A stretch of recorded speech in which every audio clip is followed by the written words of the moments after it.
Hello, it's Debbie Gilbert from the Business Awards show, and I'm also the founder of the Best Business Women Awards. And today I'm delighted to be joined by Pippa Birch from Pipster Solutions. She owns a bid writing company, and she's going to be telling us all about her business and her awards journey over the past 10 years since she started her business. So welcome, Pippa. Hello, Debbie. Thanks for inviting me. Thank you. So the last time we met was a few weeks ago at the Gala Awards night for the Best Business Women Awards, when you picked up a gold award for Business Services 2022. And you also picked up some silver awards, 3 silver awards in total, plus the gold. So what a night that was. It was incredible, Debbie. I wasn't expecting to win. I was obviously thrilled to be shortlisted because I believe I was the only company to be shortlisted for 4 awards. That's right. And knowing how big the awards are now and knowing what the competition was like, it's brilliant. It's brilliant to be shortlisted for that many. So then to get the gold as well, I was absolutely gobsmacked. It was a great night. So Pippa, tell us about your business journey. You started your business back in 2012, and tell us a bit about what you do. Pipster Solutions is a bid writing company. I have been a bid writer for 20 years in the highways and civil engineering space. And about 11-12 years ago, I was the only person working in the Southwest. They used to send me freelancers, and they weren't doing the job that I thought they should be doing. They were very expensive. The output wasn't great. So I thought there had to be a better way of doing that. There had to be a more cost-effective way of a good writer going into a company. So it took me about 18 months to make the leap. And Pipster Solutions was born, so it's just me. My selling point has always been I'm not a parachute bid writer. If you have a bid or a tender, a public bid or tender come in, I'm not just going to drop in, write it and disappear and never speak to you again. My idea was always that I would become a part of the team. I'd get to know the staff. We'd do more and more together and build that kind of rapport and bid library. And when I was writing bids, I was writing them with kind of that company in my heart because we were a team. So which is fine. I walked out of my salary job on the Friday into my first job on the Monday, and I didn't look back. About 3 years into it, I thought I'd better do a bit of professional development. So I joined the APMP, which is the Association of Proposal Management Professionals, and I took my certifications. A couple of years later, I got my professional certification. At the time, there were only 200 of us in the world that had that. So that was brilliant. And then COVID hit. So which actually didn't affect me. In fact, it made things busier for me, and I was one of the really lucky ones because I know a lot of people weren't. But certainly in highways and civil engineering, the procurement didn't really stop. It slowed down a bit. It did force a lot of management back into their offices to think, gosh, what are we going to do when all this is over? So they started to want to bid for more. My existing customers were getting me to write COVID letters for their staff so that they could go out and build the roads. I used to ring people on furlough for them just to see how they were, because I had that sort of a relationship with them.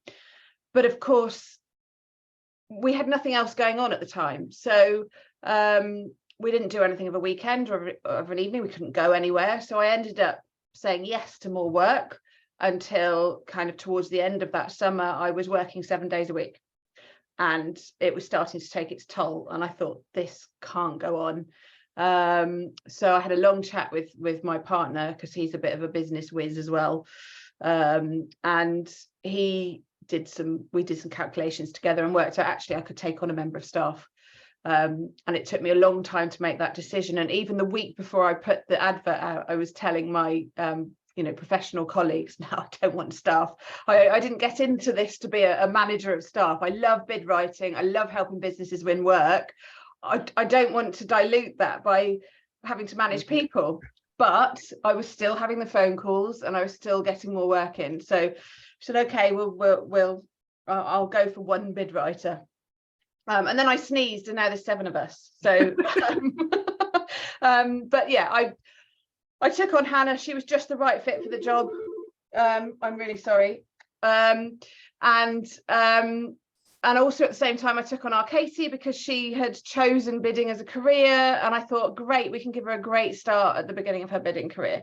So I had two all of a sudden, and it kind of snowballed from there. I have a habit of when I look for people, I can never decide between them if they're all really amazing people.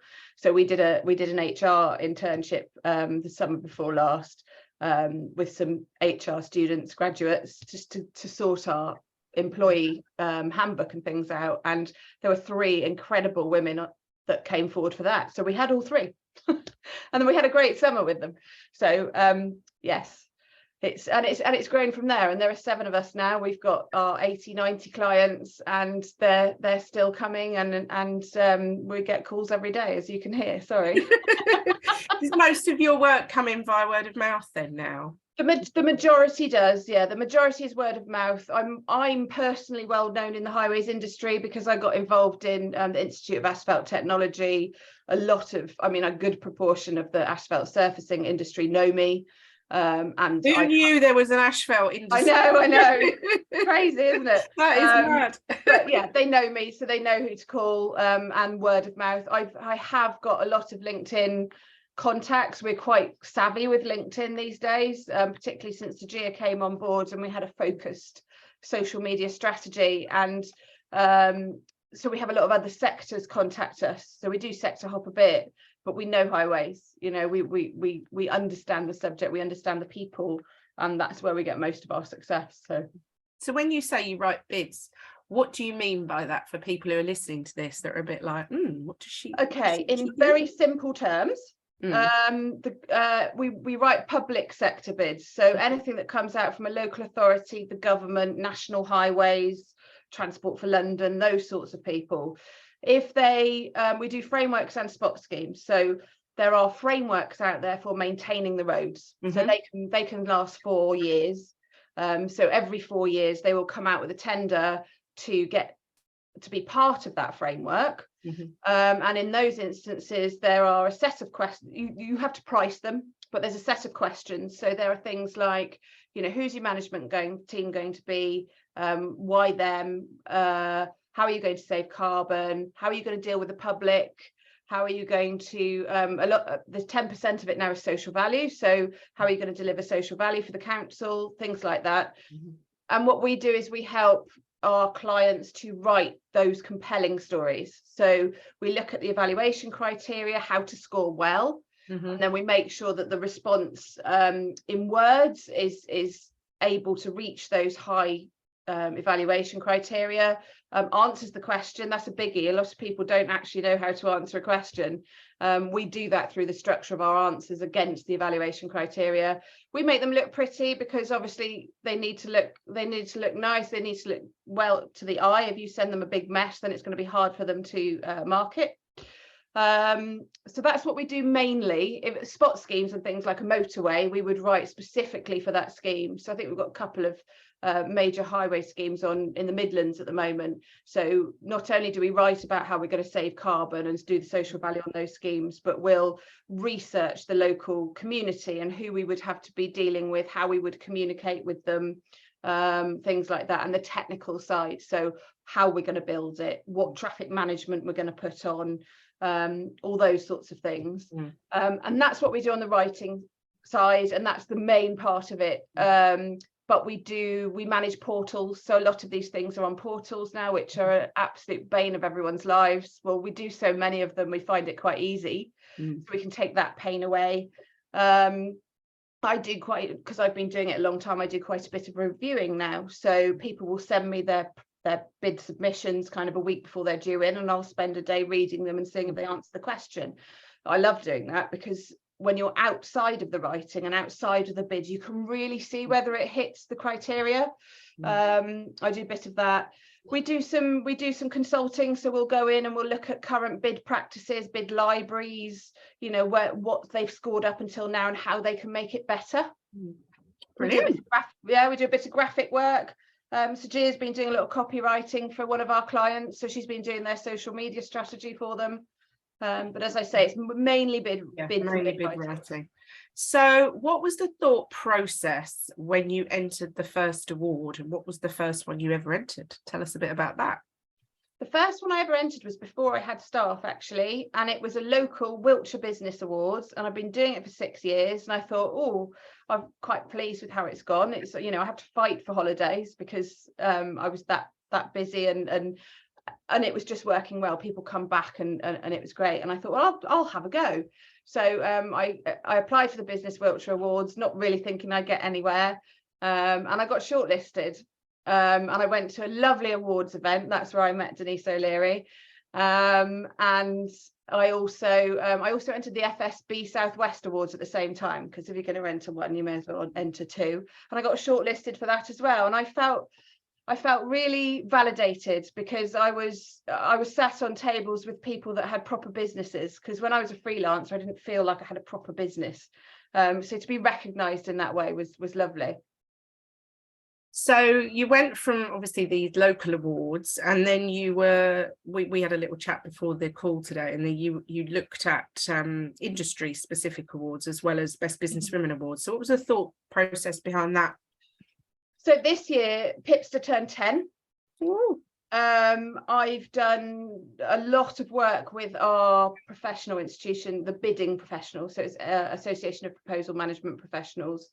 And I thought, I want to celebrate the company, but I also want to celebrate what I've achieved in my profession over the last few years. And so we entered a contribution to the profession, and we entered a similar business services one, so best supplier, which we were shortlisted for as well, which was amazing. And so it was twofold. It was to be recognised as a business in the wider sense. So the Women in Business Awards has a much larger pool of people that apply, and it's national recognition. And from a business sense, that was brilliant. But then from a personal sense, the whole contribution to the profession, within my profession, it's been lovely to be recognised. So. Definitely. And last year you were a silver winner in the Best Businesswomen Awards. Now often people get very upset they don't win the gold, and they don't come back, and they don't re-enter, but lots of people do, and then they, like you, they go on to win the following year. So how did you feel, and did you come back with a bit of a fighting spirit? What was the thoughts?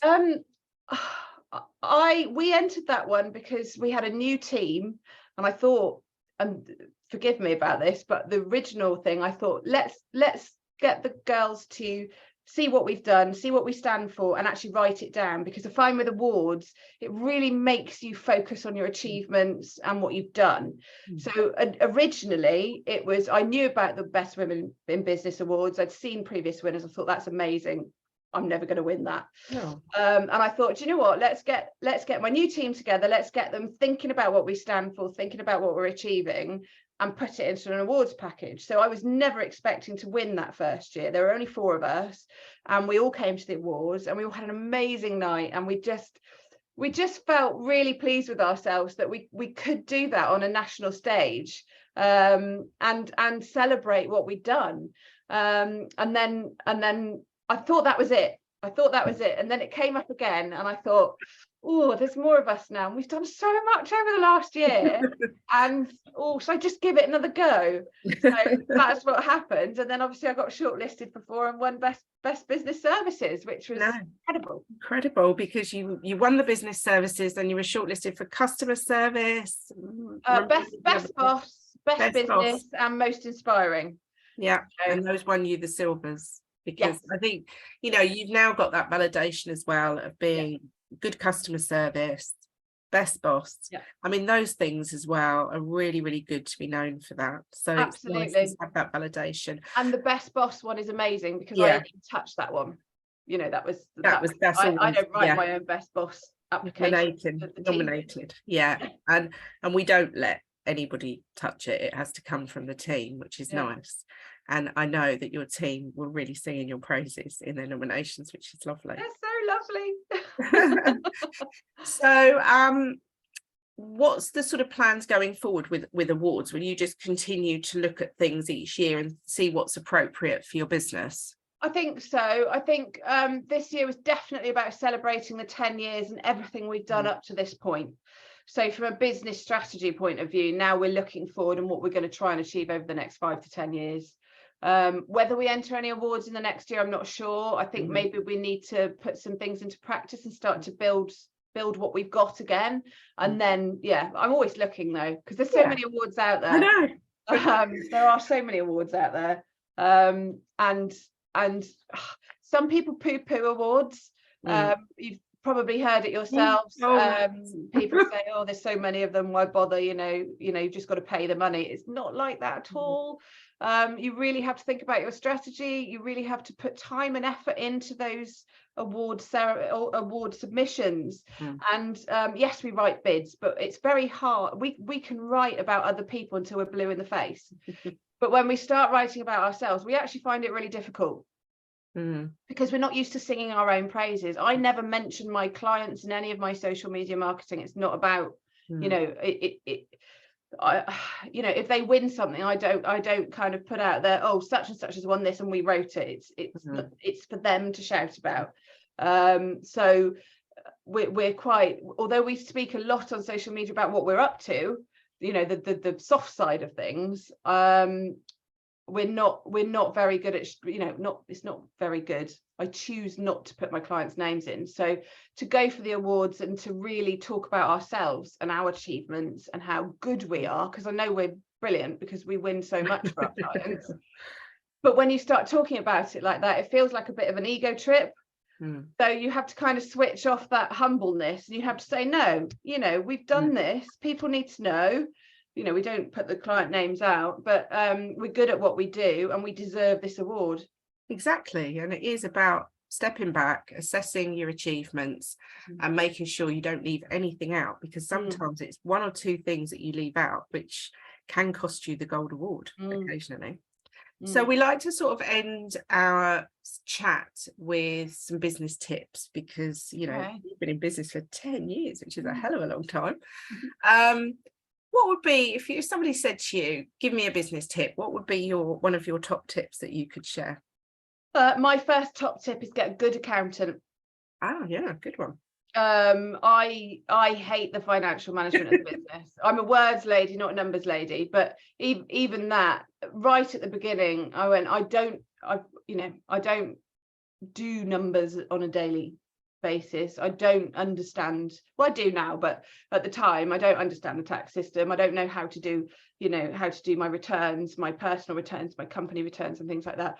Let's go to an expert. And that would be my top tip, because I sat down with somebody in person. That was that, off the back of that tip, always pick, in my opinion, always pick an accountant that's down the road that you can sit and have a cup of coffee with. I have tried kind of firms that are in London that we do it remotely, and it doesn't work for me, because I need somebody to understand. You need an accountant to understand you and your pain points and what you need from them. And I do that once a year with my accountant. She actually lives in the next village, which is amazing. But it means that you're not spending time worrying about the things that you're not good at. You might be good at them, but your business is about something else. So your business is about your passion and your service. That's what you want to be putting your time into. Get the experts in to do all those peripheral things that are boring and not your business. Good advice. Anything else? Be very clear about what makes you different. There are loads of tendering companies out there, but they don't do what we do. They don't sell what we do. And I've been very, even when I was working on my own, I was very clear that I was not going to be a parachute bid writer. I was not going to just come in, write a response and never speak to you again. I was going to, be the person that put the kettle on when things get tough, that would speak to members of your staff as peers, not as kind of people that are just giving me information, and build those long-term relationships so that we can win together and grow the business. And it's worked so far. So, well, clearly. So congratulations again. And I know the business is going to continue to grow and grow from strength to strength with you at the helm. Thank you. And we shall be watching your awards journey, because I'm sure there'll be more trophies coming your way. One day, maybe. One day. I'm still basking in the glory of these. So thank you for joining me today, Pippa. We will be leaving Pippa's details in the show notes and also onto the comments on our YouTube video. Thank you for joining me today. And we hope you'll listen to another episode of the Business Awards show very soon. Thank you. Bye.